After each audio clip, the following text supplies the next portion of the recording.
Mass deportation is a bad idea that places America last, and if you think it helps our country, you're wrong. In this video, I'll be breaking down nearly every reason why it fails, and by the end of the video, I'll have any honest person convinced.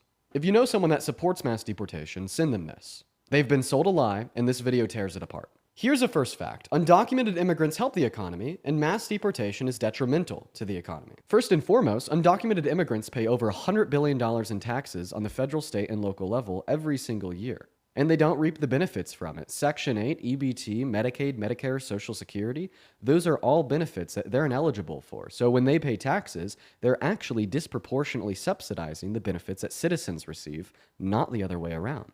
They also account for an estimated 8.3 million individuals in the American labor force. And they're actually more likely to participate in the labor force than American citizens, meaning they work harder. And this leads us to our next fact, which is that undocumented immigrants contribute $400 to $500 billion to the American GDP every single year. So you might be asking yourself right now, well, Dean, why does this matter? Well, it makes mass deportation incredibly expensive. Think about it. If we deported every single undocumented immigrant in America, we say goodbye to the $100 billion per year that they pay in taxes that our government could be using to make our country greater. We say goodbye to the $400 to $500 billion that they contribute to the GDP. All of a sudden, our economy will grow at a slower rate.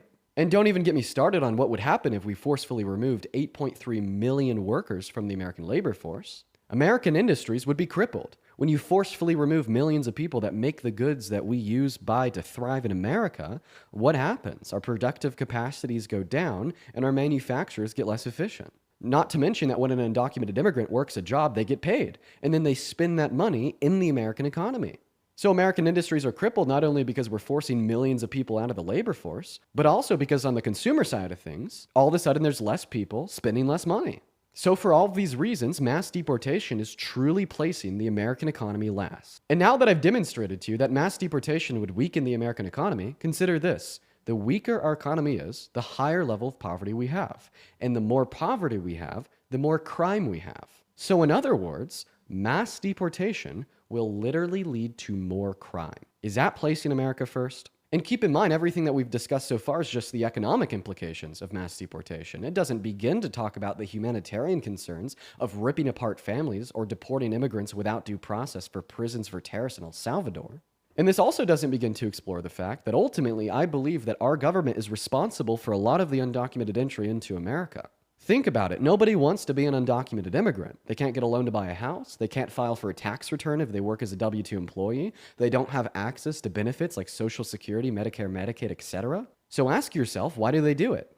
It's because the legal means of entry into this country are simply unattainable for many immigrants. In some cases, it could take 10 to 15 years to become a citizen, so it takes way too long, and it could be too expensive. And there's a backlog of thousands of immigrants trying to come into our country because our government has refused to give proper and adequate funding and policy to ensure that the legal means of entry into this country are fast, low cost, and attainable for as many immigrants as possible. Have you ever heard President Trump speak at a mic at a podium once in the last 10 years about how he wants to make the legal means of entry into America better? If your answer is no, then you'd have to agree that President Trump has not once spoken about the root cause of undocumented entry into America. So what's the solution? Well, I think the solution is to offer every undocumented immigrant in this country that does not have prior violent offenses a pathway to residency or citizenship. And before you call me crazy, hear me out.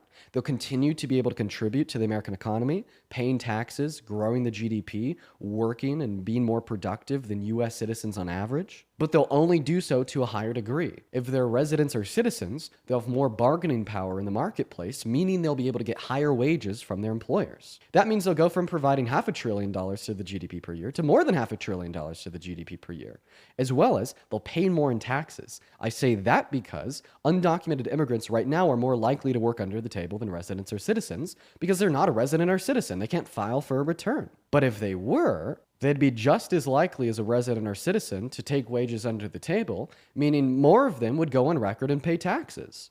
Without a change in the material conditions of the immigrants, they'd go from paying $100 billion in taxes per year to more than $100 billion in taxes per year. And if your response is, well, Dean, they should be punished. They broke the law. Well, A, Donald Trump broke the law. He's a 34-count felon. America punished him by making him president. And B, I'm not convinced that I should care too much. It seems like a victimless crime, and it'll make our country better. And C, as I pointed out earlier, the issue of undocumented entry into America truly only exists because our Congress has neglected the legal means of entry, meaning they share a lot of the fault. And if they share the fault, they also share some of the responsibility of righting the wrong. And they shouldn't right that wrong through mass deportation because it hurts our country. So why don't they right that wrong through mass amnesty? Because it can only help.